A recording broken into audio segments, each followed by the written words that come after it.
વડોદરા ગ્રામ્ય local crime બ્રાન્ચે operation પરાક્રમ હેઠળ મહત્વપૂર્ણ સફળતા મેળવી છે। વડોદરા ગ્રામ્ય વિસ્તારમાં મંજુસસર પોલીસ સ્ટેશન હદમાં આજોડ ગામ નજીક એક્સપ્રેસ હાઈવે પર નાઇટ પેટ્રોલિંગ દરમિયાન મળેલી ચોક્કસ માહિતીના આધારે HR 3-8W0009 4 નંબરનું કન્ટેનર અટકાવી તપાસ હાથ ધરવામાં આવી હતી। તપાસ દરમિયાન વોશિંગ મશીન અને ચીમનીના બોક્સ પાછળ છુપાવેલો ભારતીય બનાવટનો વિદેશી દારૂનો જથ્થો મળી આવ્યો હતો।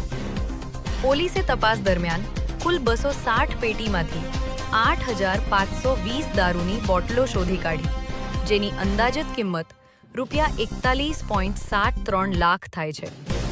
ઉપરાંત કન્ટેનર, ઘર વપરાશના સામાન અને મોબાઈલ ફોન સહિત કુલ ₹64.23 લાખનો મુદ્દામાલ જપ્ત કરવામાં આવ્યો છે।